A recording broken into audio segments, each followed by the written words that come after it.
Hace 2 sábados prediqué un tema sobre la doctrina bíblica del santuario. Ese tema quiero predicarlo nuevamente aquí con ustedes. Y la razón es porque deseo acompañarlo de una aclaración personal sobre mi postura en cuanto a la naturaleza humana de Cristo. Ya que algunas citas que compartí y algunos textos bíblicos parecían contradecir lo que en verdad presente creemos sobre ese tema. Esas citas nunca fueron presentadas en el contexto de la naturaleza humana de Cristo, sino en el contexto de la ofrenda perfecta del santuario. Por esa razón, en esta presentación, suprimiré algunas para que no haya confusión. Y ya llegará el momento cuando esas citas las analizaremos contrastándolas con las que regularmente conocemos.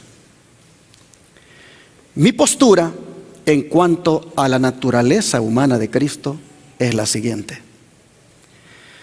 Yo creo que Cristo vino a la tierra con la naturaleza humana de Adán después de la caída, cuando ésta estaba debilitada por 4000 años de pecado. Y que en esa naturaleza Él venció el pecado porque se dejó guiar por el Espíritu Santo. Aunque fue tentado en todo según nuestra semejanza, dice la Escritura, pero sin pecado. Y eso lo hizo todo un ejemplo para nosotros, quienes tenemos que lidiar con la tentación. Es todo un ejemplo Él para nosotros, para que seamos vencedores como Él lo fue. ¿Por qué razón? Porque con nosotros también está el Espíritu Santo, ¿o no es cierto? El Espíritu Santo está, hermanos, para guiarnos como guió a Jesús. Esta es mi postura. Si di otra impresión por las citas inspiradas que usé y su explicación, pido una disculpa. Habiendo hecho esta aclaración, les invito a estudiar nuevamente el tema titulado La promesa del santuario en cumplimiento, entendiendo la promesa como el plan de salvación que Dios implementaría en algún momento de la historia. Dicho plan estaba simbolizado en el sistema de ritos y ceremonias que se realizaban diariamente en el santuario que Dios ordenó que se le hiciera en el desierto. Una de aquellas ceremonias es la que tenía que ver con el sacrificio de un animalito inocente en sustitución del pecador, pues este último merecía morir por haber pecado, ya que la paga del pecado es muerte, dice la palabra de Dios. Leamos las instrucciones en cuanto a aquel ceremonial. Vamos a Levíticos capítulo 1, verso 1 al 4.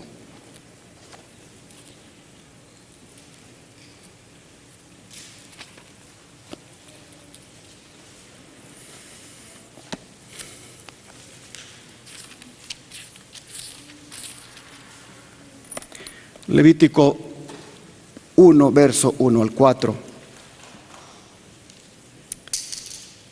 Llamó Jehová a Moisés y habló con él desde el tabernáculo de reunión diciendo: Habla a los hijos de Israel y diles: cuando alguno de entre vosotros ofrece ofrenda a Jehová, de ganado vacuno u ovejuno haréis vuestra ofrenda. Si su ofrenda fuere holocausto vacuno, macho sin defecto lo ofrecerá. De su voluntad lo ofrecerá a la puerta del tabernáculo de reunión delante de Jehová. Y pondrá su mano sobre la cabeza del holocausto y será aceptado para expiación suya. Ahora vean los versículos que están en el capítulo 3 los versículos 6 al 8. Dice: mas si de ovejas fuere su ofrenda para sacrificio de paz a Jehová, sea macho o hembra, la ofrecerá sin defecto. Si ofreciere cordero por su ofrenda, lo ofrecerá delante de Jehová. Pondrá su mano sobre la cabeza de su ofrenda y después la degollará delante del tabernáculo de reunión. Y los hijos de Aarón rociarán su sangre sobre el altar alrededor. Ahora ven el capítulo 4, versículo 27 al 31.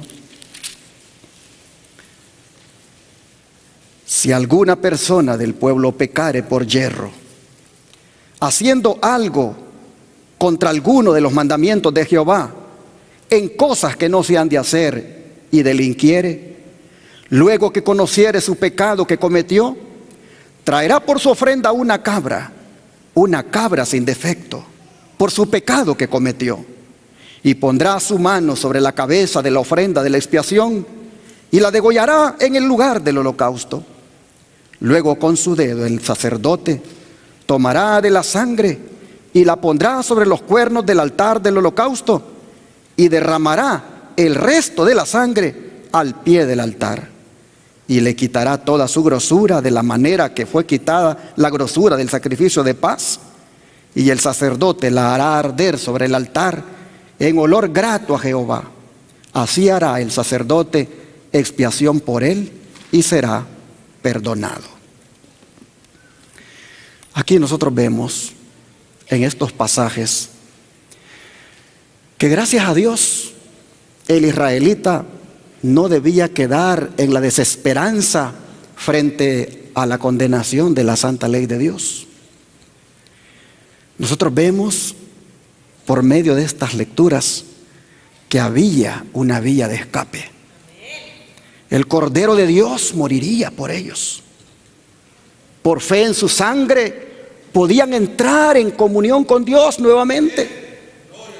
Y en la persona del sumo sacerdote podían aún entrar en la misma cámara de audiencias que estaba en el lugar santísimo.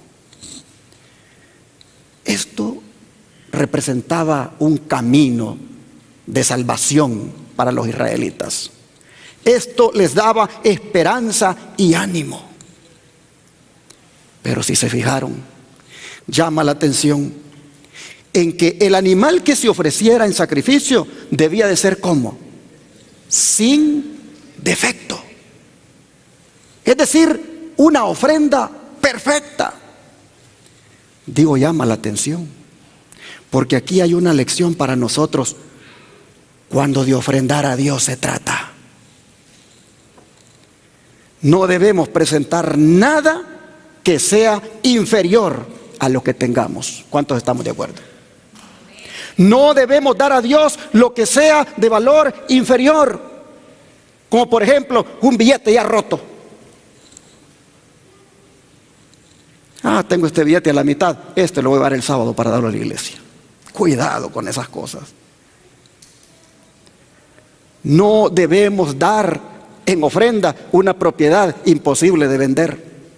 Esta le voy a dar al Señor, al fin y al cabo nadie me la compra.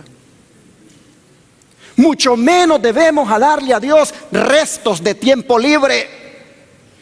No, hermanos. A Dios debemos darle siempre lo mejor, ¿sí o no? Debemos darle lo mejor. Mire cómo lo dice el don de profecía. Hemos de entregarnos al servicio de Dios y debemos tratar de hacer esta ofrenda tan perfecta como sea posible. Dios no quedará satisfecho sino con lo mejor que podamos ofrecerle. Los que lo aman de todo corazón desearán darle el mejor servicio de su vida. Patriarcas y Profetas, página 320. Y en esto Abel fue todo un ejemplo. ¿Qué dice de la Escritura? Vamos a Génesis capítulo 4, verso 4. Génesis capítulo 4, verso 4. Y la Escritura dice: Y Abel trajo también de los primogénitos de sus ovejas, de lo más gordo de ellas. Y miró Jehová con agrado a Abel y a su ofrenda. Interesante. Abel tomó empeño para escoger su ofrenda. No lo defectuoso, no lo mezquino, no lo desecho, sino de los primogénitos, dice, de sus ovejas. Dice que entregó lo mejor que tenía, lo más gordo de ellas, de lo más gordo de ellas. En otras palabras, le trajo a Dios lo mejor de lo mejor. Y tiene que ser así, hermanos, porque Dios no acepta nada defectuoso. Está reiterado esto. Vamos a verlo otra vez aquí en Levítico 22, versículo 19 al 21. Levítico 22, versículo 19 al 21.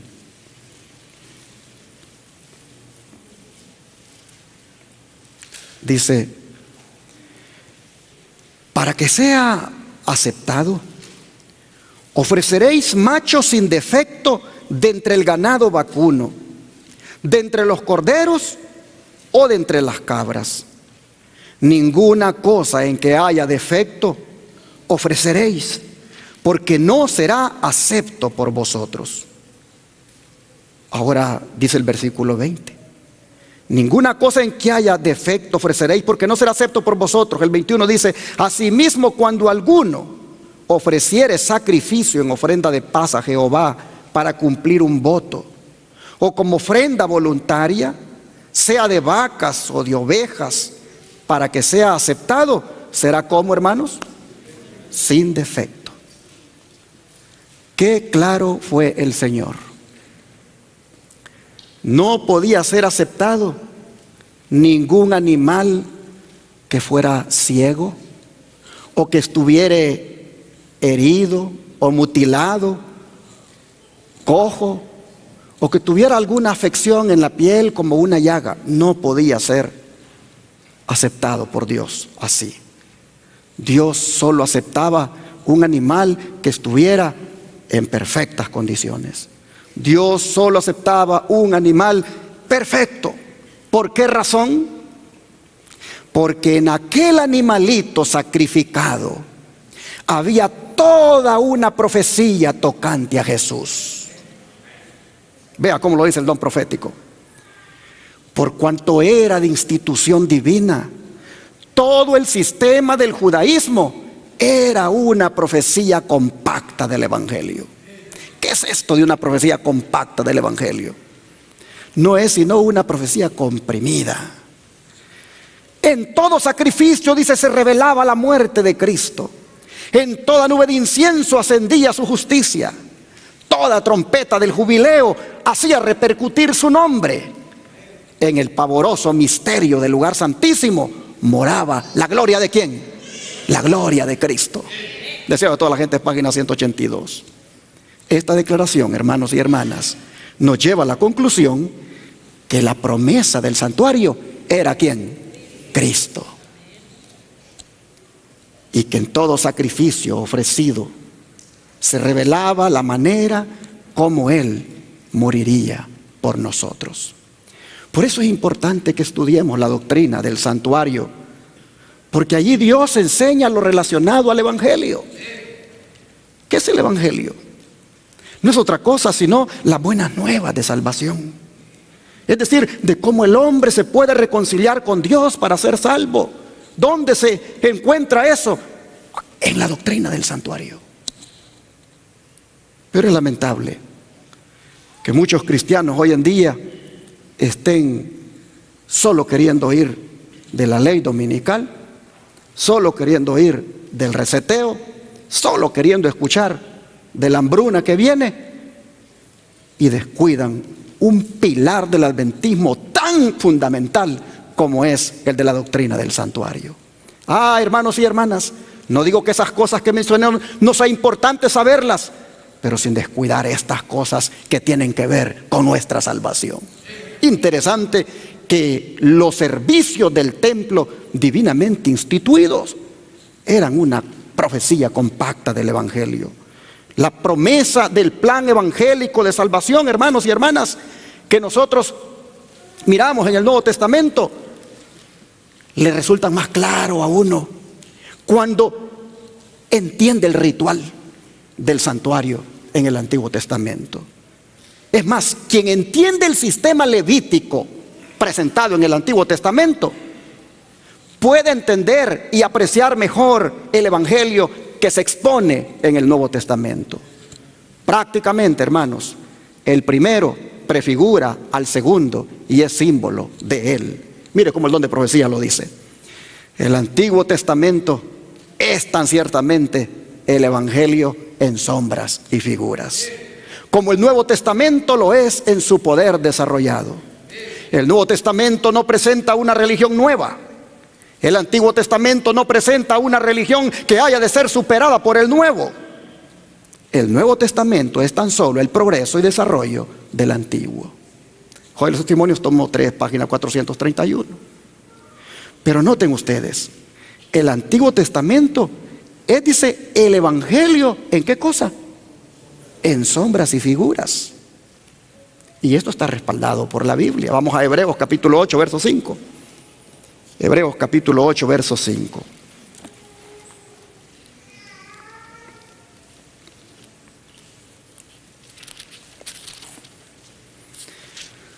La Escritura dice lo siguiente: los cuales sirven a lo que es figura y sombra de las cosas celestiales, como se le advirtió a Moisés cuando iba a erigir el tabernáculo, diciéndole: mira, haz todas las cosas conforme al modelo que se te ha mostrado en el monte. Figura y sombra. Noten ustedes, los cuales sirven a lo que es figura y sombra de las cosas celestiales. ¿Qué significa esta expresión figura y sombra? Técnicamente significa figura borrosa. O sea, los sacrificios que se ofrecieron en el santuario prefiguraban la realidad que se haría manifiesta en un momento exacto de la historia, como realmente sucedió con nuestro Señor Jesucristo.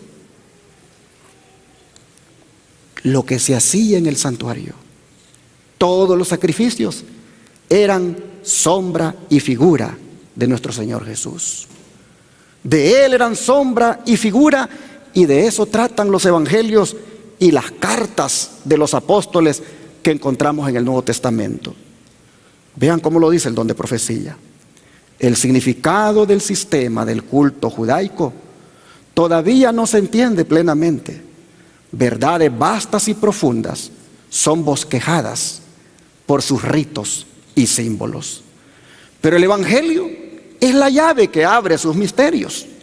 Por medio de un conocimiento del plan de redención, sus verdades son abiertas al entendimiento.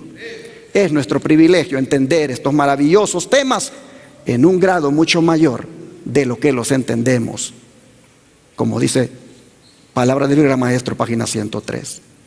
Pero llama la atención que diga que verdades vastas y profundas son bosquejadas por sus ritos y símbolos, y que el Evangelio sea la llave que abre sus misterios. Y tiene razón, porque cuando nosotros vamos al Evangelio de Juan, por ejemplo, ¿cómo es presentado Cristo allí? Vamos para allá, leamos Juan 1, 29. Evangelio de Juan, capítulo 1, verso 29.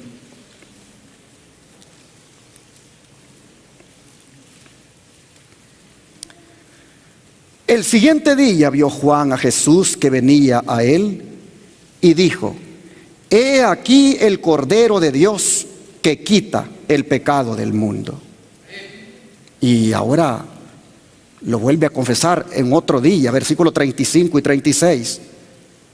El siguiente día otra vez estaba Juan y 2 de sus discípulos. Y mirando a Jesús que andaba por allí, dijo: he aquí el Cordero de Dios. He aquí el Cordero de Dios. ¿Con qué habrán conectado los pensamientos los que oyeron eso? El título que aquí se le otorga a Jesús nos recuerda rápidamente al siervo sufriente de la profecía del profeta Isaías, especialmente aquella que dice que como cordero fue llevado ¿a dónde? Al matadero. Pero qué privilegio de Juan ser el primer heraldo de aquel a quien dieron testimonios, o de quien dieron testimonios los profetas.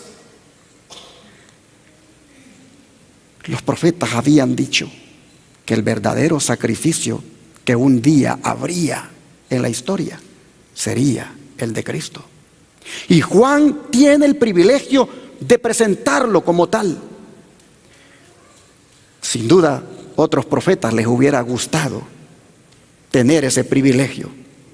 No es de extrañarse entonces que Jesús haya dicho que Juan era uno de los mayores de los profetas. He aquí, dijo Juan, el Cordero de Dios. Es decir, el Cordero proporcionado por Dios. Solo Juan designa a Cristo de esa manera, aunque hay muchos textos donde se hacen comparaciones similares al Cordero, como por ejemplo la de Lucas. Vamos al libro de Hechos y veamos aquí el capítulo 8, versículos 32 y 33. Recuerden que el doctor Lucas fue el que escribió el libro de los Hechos, como también fue el que escribió su Evangelio. Miren ustedes acá lo que él relata. Libro de Hechos, capítulo 8, versículos 32 y 33.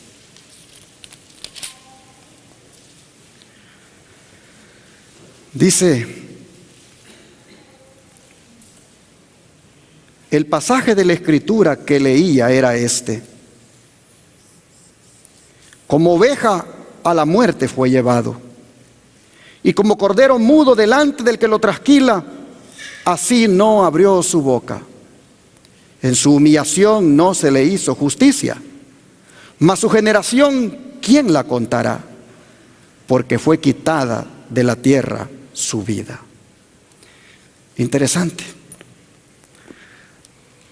Esta profecía, que es del profeta Isaías, la va leyendo un funcionario público del reino de Etiopía.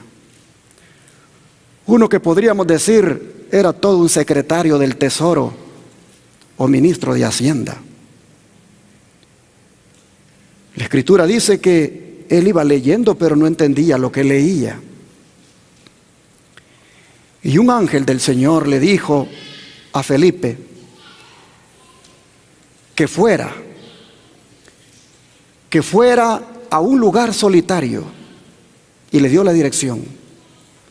Le dijo: hacia el sur, por el camino que desciende de Jerusalén a Gaza. Felipe podría haber pensado: en un lugar solitario, ¿qué puedo yo ir a hacer allí? Pero así es la indicación del ángel: ve por ese camino que es solitario, porque ahí se conduce un hombre en un carruaje y va leyendo la profecía del profeta Isaías y no la entiende. De manera, mis hermanos, que como no sabe quién es la oveja que ha sido llevada al matadero, como no sabe quién es este cordero que silenciosamente delante del que lo trasquila no abre su boca, pero ha visto él en la profecía que muere injustamente y que lo han condenado siendo inocente. Cuando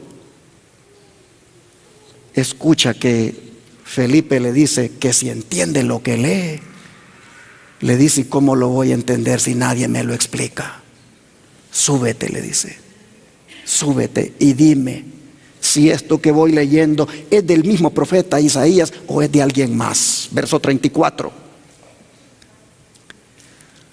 Respondiendo el eunuco le dijo a Felipe: te ruego que me digas, ¿de quién dice el profeta esto? ¿De sí mismo o de algún otro? Él no está especulando. Él sabe que se trata de un individuo. Y él quiere saber quién es. La pregunta que le preocupa al etíope es: ¿de quién dice el profeta esto? Y entonces, hermanos y hermanas, Felipe, ni lerdo ni perezoso, aprovecha la oportunidad para evangelizarlo. Pues dice el verso 35, que entonces Felipe, abriendo su boca y comenzando desde esta escritura, le anunció ¿qué cosa? El evangelio de Jesús. ¿Qué cosa es el evangelio? Dije hace unos momentos. Las buenas nuevas de salvación, las cuales consisten en que Cristo vino al mundo como el Cordero de Dios para salvarnos a cada uno de nosotros. Pero que Cristo sea simbolizado, hermanos, por un cordero, no hace sino resaltar su inocencia y perfección de carácter. Por eso Pedro se refirió a él de la siguiente manera en la primera carta de Pedro. Vamos a ver aquí, primera carta de Pedro, capítulo 1, versículo 18 al 20. Primera de Pedro, capítulo 1, verso 18 al 20.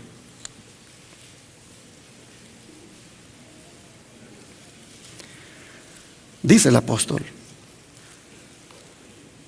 sabiendo que fuisteis rescatados de vuestra vana manera de vivir, la cual recibisteis de vuestros padres, no con cosas corruptibles como oro o plata, sino con la sangre preciosa de Cristo, como de un cordero sin mancha y sin contaminación, ya destinado desde antes de la fundación del mundo, pero manifestado en los postreros tiempos por amor de vosotros. Sin mancha y sin contaminación, dijo el apóstol Pedro, que fue Jesús. Es decir, Jesús fue un sacrificio perfecto como el que se ofrecía en el santuario. Y como la ofrenda del santuario no era aceptada si no era perfecta, tampoco sería aceptada la de Jesús si no lo era. Y tenía que ser así, pues su ofrenda era en sustitución de nosotros los pecadores. Por haber pecado nosotros merecíamos morir. Por lo tanto, si iba a ser la ofrenda sustitutiva, la que nos sustituiría, debía de ser como la ofrenda que se requería en el santuario, es decir, una ofrenda perfecta. Imagínense ustedes qué hubiera pasado si Jesús hubiera tenido defecto alguno. ¿Podía haber él sido la ofrenda perfecta en sacrificio por nosotros? No. Al contrario, miren ustedes lo que dice el don profético.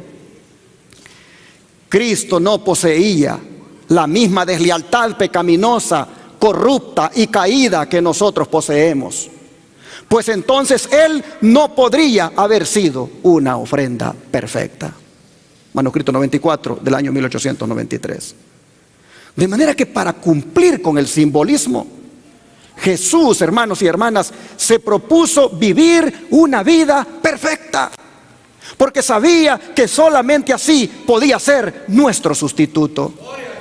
Sigue diciendo el don profético: Cristo se dio a sí mismo como una ofrenda íntegra, completa y perfecta.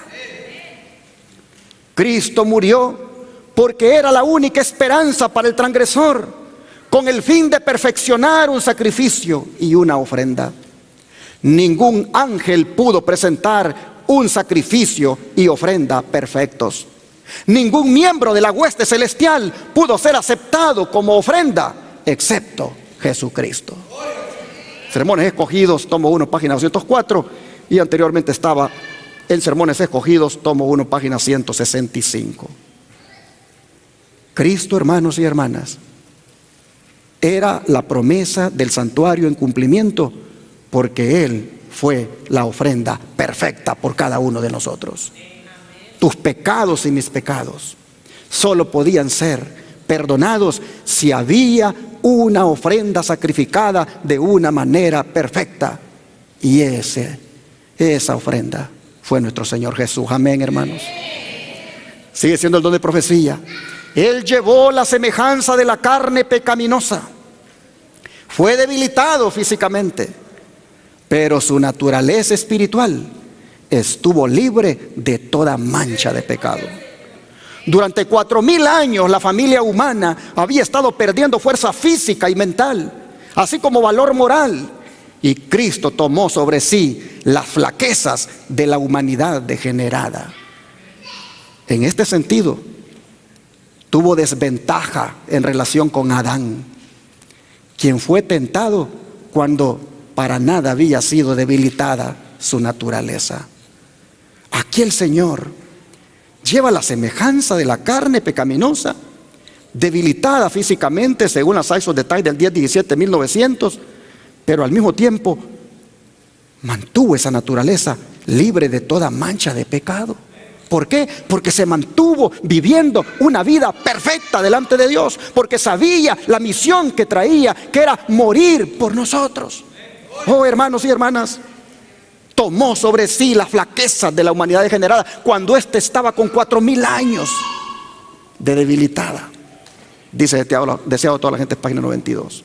Y sigue diciendo: la naturaleza humana de Cristo se asemeja a la nuestra, y sintió el sufrimiento más agudamente debido a que su naturaleza espiritual estaba libre de toda mancha de pecado. Signs of the Time 12-09-97. Y se humilló a sí mismo, dice, al tomar la naturaleza del hombre en su condición caída, pero no tomó la mancha del pecado. Manuscrito del año 1487. Oh, hermanos y hermanas, ¿qué declaraciones estas? Estaba libre de toda mancha de pecado y no tomó la mancha del pecado, aunque la Escritura dice que el diablo lo tentó en todo para que se le manchara su hoja de vida. Lo tentó en todo. Vamos a Hebreos 4, versículo 15. Hebreos 4, versículo 15. Y la Escritura dice: porque no tenemos un sumo sacerdote que no pueda compadecerse de nuestras debilidades, sino uno que fue tentado en cuanto, hermanos, en todo según nuestra semejanza, pero ¿qué cosa? Sin pecado. Tentado en todo según nuestra semejanza. Por eso es que Él nos puede entender. De manera, hermanos y hermanas, que si nos sentimos débiles por alguna tentación que el diablo nos ha estado poniendo, si nos sentimos débiles por algo, hermanos y hermanas, que no podemos dejar, recuerde que en Jesús usted tiene un Salvador compasivo. Usted tiene un Salvador que se compadece de usted. Así que tenga confianza. Hable con Él. Cuéntele sobre esa debilidad que tiene. Él lo va a entender. Y no solo lo va a entender, sino que le va a ayudar a superar esa debilidad. Vea lo que dice Hebreos capítulo 2, versículo 17. Hebreos 2, 17 al 18. Dice: por lo cual debía ser en todo semejante a sus hermanos, para venir a ser misericordioso y fiel sumo sacerdote en lo que a Dios se refiere, para expiar los pecados del pueblo. Pues en cuanto él mismo padeció siendo tentado, es poderoso para socorrer a los que son tentados. ¿Está usted batallando con alguna debilidad que tiene que ver con pornografía? ¿Está usted batallando con alguna debilidad que tiene que ver con adulterio? con drogadicción, con alcohol, con cualquiera de esas cosas, hermanos y hermanas, que usted esté batallando. En Jesús usted tiene a uno que es todopoderoso para librarlo de esa tentación, para socorrerlo, para sacarlo adelante. Oh, hermanos y hermanas, debía ser en todo, dice, semejante a sus hermanos. Es decir, debía hacerse hombre en una forma tan completa que no se pudiera decir de él que era ajeno a cualquier tentación, que era ajeno a cualquier dolor, a cualquier prueba, a cualquier sufrimiento de los que los seres humanos pasamos. Y dice que fue así, hermanos y hermanas, semejante a sus hermanos, para poder socorrernos a cada uno de nosotros. Damos gloria a Dios, hermanos. Oh, hermanos, no se eche a la desgracia. No diga, no, ya no puedo más, me retiro de la iglesia, me retiro de los caminos de Dios, soy un adúltero, soy un fornicario, soy de lo peor, no puedo. No diga eso, porque en Cristo Jesús usted puede ser más que vencedor de eso. Él vino para hacer su ofrenda perfecta en favor suyo. Él vino para socorrerlo, Él vino para darle la victoria sobre eso. Láncese a los brazos de Jesús. Mis hermanos, vea lo que dice el don de profecía, es impresionante esto que voy a leer. Al tomar la naturaleza humana, Cristo fue capacitado para entender las pruebas y penas del hombre, así como las tentaciones con las cuales es acosado. Mensajes Selectos, tomo 1, página 252. Noten ustedes, ¿por qué Cristo tomó la naturaleza humana?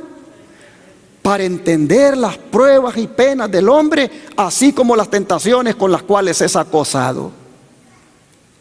Y les pregunto, ¿y los niños? ¿Los niños experimentan tentaciones? Entonces Jesús como niño también habrá experimentado tentaciones. Mire lo que viene a continuación. Jesús tomó la naturaleza humana, pasando por la infancia, niñez y juventud, para que pudiera saber cómo simpatizar con todos. Jesús simpatiza con los niños, Jesús simpatiza con los jóvenes. Dice, para que pudiera saber cómo simpatizar con todos y dejar un ejemplo para todos los niños y jóvenes.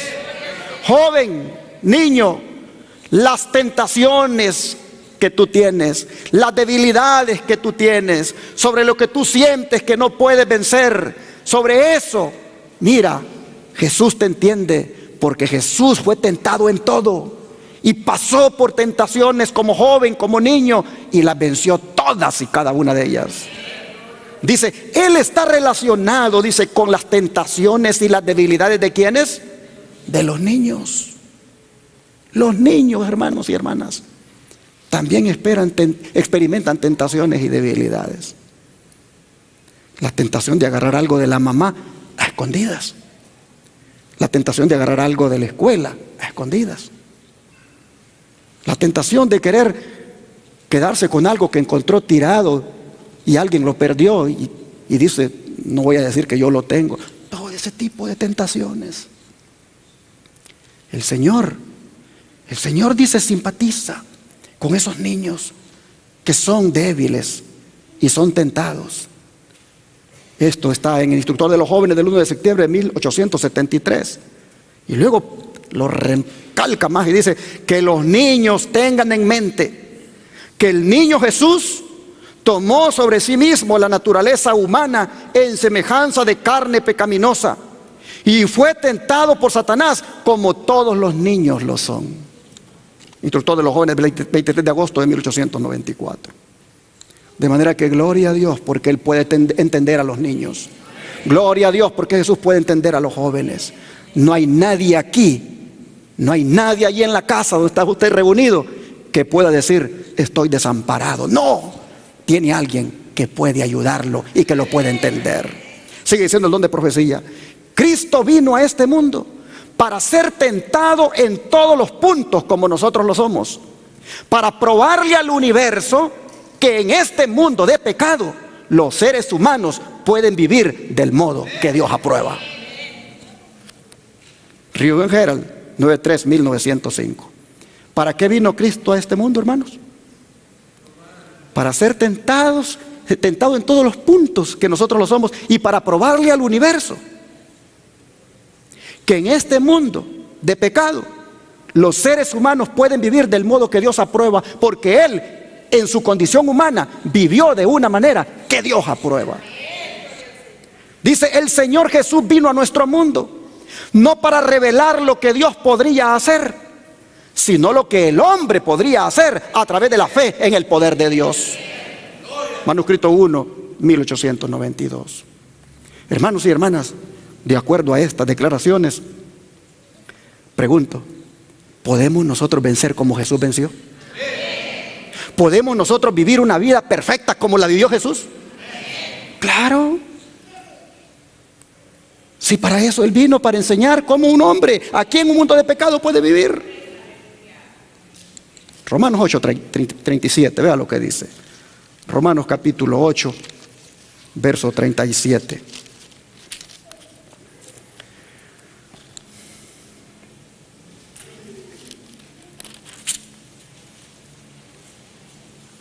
Antes dice: en todas estas cosas somos más que vencedores por medio de ¿quién, hermanos? De aquel que nos amó. Lo repito porque esto merece un amén. Antes, en todas estas cosas somos más que vencedores por medio de aquel que nos amó. Podemos vencer. Podemos vencer como Cristo venció. Por medio de Él podemos vencer toda debilidad, toda tentación y todo pecado. Y he reiterado esto en 2 de Pedro capítulo 1 verso 4, porque aquí nos dice cómo es que eso se da, cómo sucede. 2 de Pedro 1 verso 4.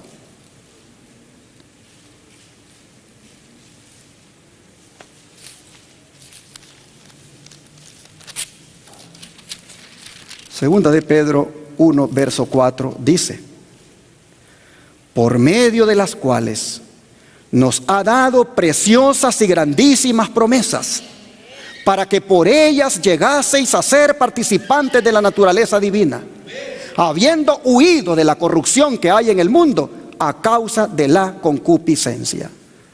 ¿Por qué es que nosotros podemos vencer, hermanos? Porque cuando nosotros aceptamos a Jesucristo como nuestro Salvador, lo recibimos en nuestro corazón, venimos a ser parte de su naturaleza divina.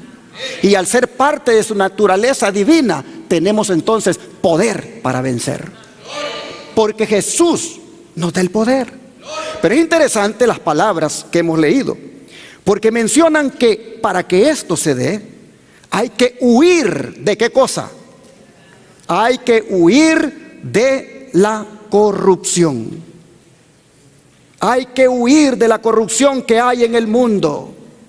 En otras palabras, hermanos y hermanas, el rescate que Cristo vino a hacer en esta tierra no fue un rescate donde el rescatado juega un papel pasivo. No, el rescatado huye. El rescatado sale corriendo. El rescatado, una vez que Cristo le abre la puerta para que sea libre, huye de la corrupción que hay en el mundo, huye de la tentación, huye de la debilidad, huye del pecado. ¿Por qué? Porque ha sido liberado gracias a Jesús. Mire lo que sí dice el don profético: el hombre debe, mediante la fe, ser participante de la naturaleza divina y vencer cada tentación con que es asediado. ¿Cuántas tentaciones podemos vencer al ser parte de la naturaleza divina? Todas. Cada tentación con que es asediado, dice el manuscrito 1 del año 1892. Su tentación, dice, y victoria, ¿la de quién? La de Cristo. Nos dicen que la humanidad debe copiar el modelo. Debe el hombre volverse participante de la naturaleza divina. Mensajes Selectos, tomo 1, página 408. El modelo es Jesús. Y Jesús fue victorioso sobre el pecado. Jesús huyó de la corrupción que había en el mundo. Jesús estuvo en el mundo, pero no era del mundo. Oh, hermanos y hermanas, su tentación, dice, y victoria nos dicen que la humanidad debe copiar el modelo para que también sea victorioso sobre las tentaciones. Oh, hermanos y hermanas, por eso Pablo y Judas alaban a Dios por la victoria. Mire cómo lo dice aquí en Primera de Corintios, capítulo 15, versículo 57, el apóstol Pablo. Primera de Corintios, capítulo 15 y el versículo 57.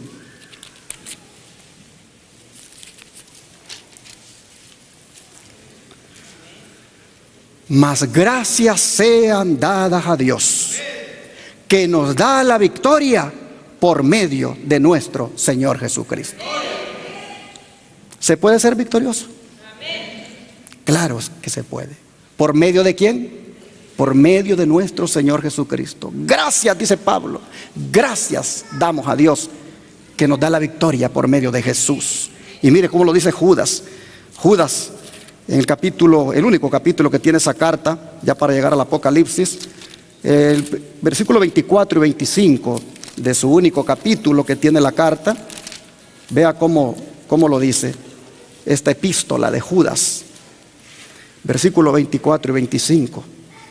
Dice: y a aquel que es poderoso para guardaros sin caída y presentaros sin mancha delante de su gloria con gran alegría, al único y sabio Dios, nuestro Salvador, sea gloria y majestad, imperio y potencia, ahora y por todos los siglos. Amén.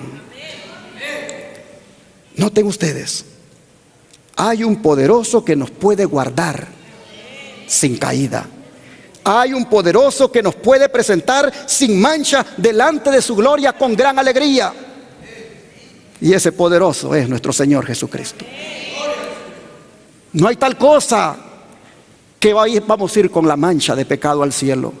No hay tal cosa que vamos a ir al cielo con nuestra condición caída. Hay alguien que es todopoderoso para levantarnos y también para limpiarnos. De manera, mis hermanos, que hemos visto entonces cómo Jesús es el cumplimiento de la promesa del santuario.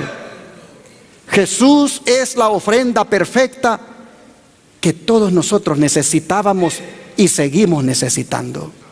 Jesús, hermanos y hermanas, vino para darnos esta buena nueva, la cual no debe quedarse solamente en la buena nueva, sino que nosotros debemos imitarle a Él, viviendo esa vida de perfección. ¿Se puede? Pablo dijo: todo lo puedo en Cristo que me fortalece. Hermanos y hermanas, yo creo que debemos venir a Cristo para que Él nos dé de esa fortaleza. Debemos venir a Cristo para que nos dé de ese poder, de poder vencer, que nos dé esa victoria, que nos dé esa gracia, que nos dé ese privilegio de vivir una vida perfecta. Debemos venir a Jesús. Y Él nos está invitando. Él nos está invitando desde hace mucho tiempo, hermanos. Y hoy lo va a hacer nuevamente.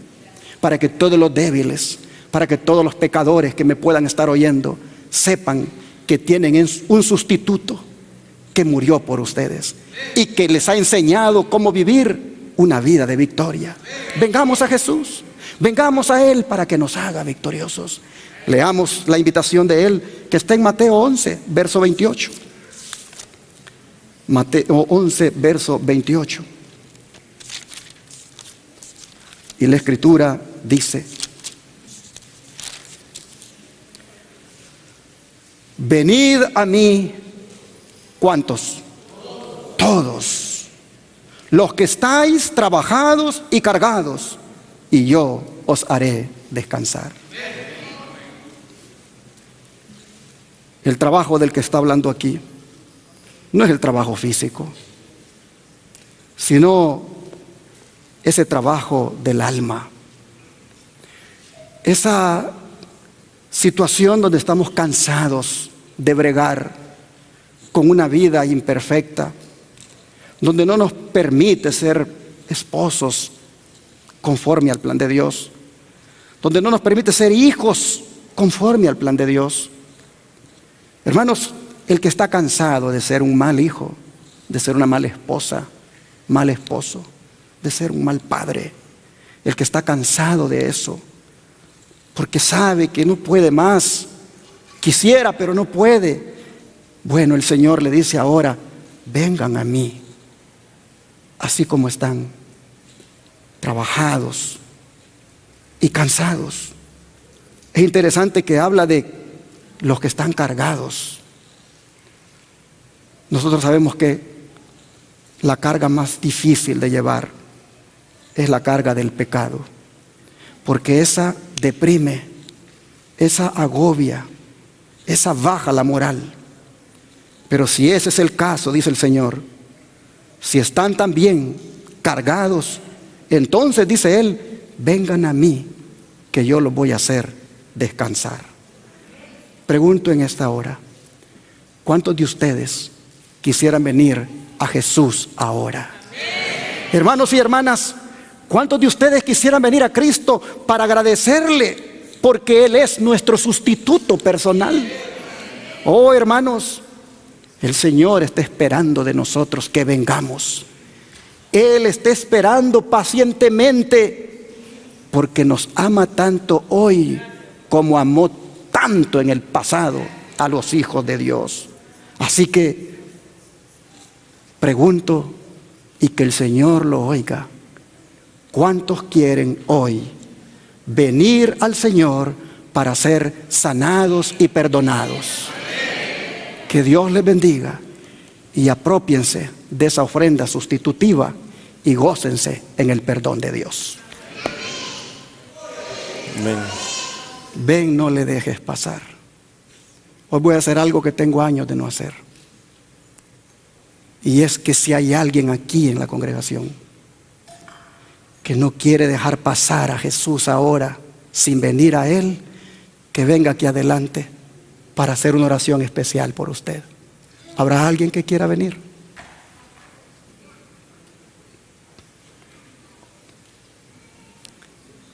Este es el momento de entregar toda debilidad al Señor.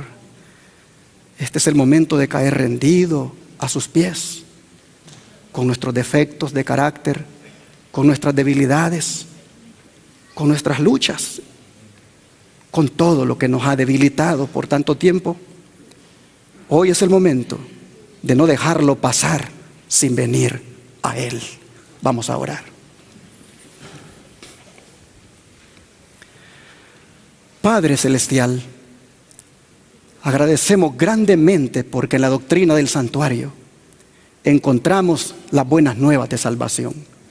Gracias, Señor, porque en esa ofrenda perfecta que requerías, allí estaba simbolizada la ofrenda perfecta de nuestro Señor Jesucristo. Oh Señor, como aquella ofrenda en el santuario terrenal era sustitutiva del pecador, hoy, Señor, hemos sabido, o por lo menos lo hemos vuelto a recordar, que en ti tenemos nuestra ofrenda sustituta, que en ti tenemos ese sacrificio expiatorio que nos lava y nos limpia de nuestras inmundicias. De manera que en esta hora no queremos dejar pasar la oportunidad de venir a ti. Y arrodillados te decimos: ten misericordia de nosotros. Ayúdenos con nuestras debilidades. Ayúdenos, Señor, con nuestro carácter. Ayúdenos con la tentación. Ayúdenos con todo aquello que usted sabe no nos deja estar en paz, no nos deja ser felices. Ayúdenos, Señor. Denos ahora la victoria. Quítenos la carga. Quite, Señor, la culpa. Declárenos limpios por el poder de su palabra. Llévenos de aquí con la frente en alto, agradecidos de que en Cristo tenemos una ofrenda sustituta. Señor, ayúdenos a vivir como Jesús vivió. Ayúdenos a vivir una vida perfecta como la de Él, una vida sin pecado. Ayúdenos cada día porque en Él su palabra dice que somos más que vencedores. Así que, Padre, nos encomendamos en sus manos y pedimos victoria sobre todas nuestras debilidades.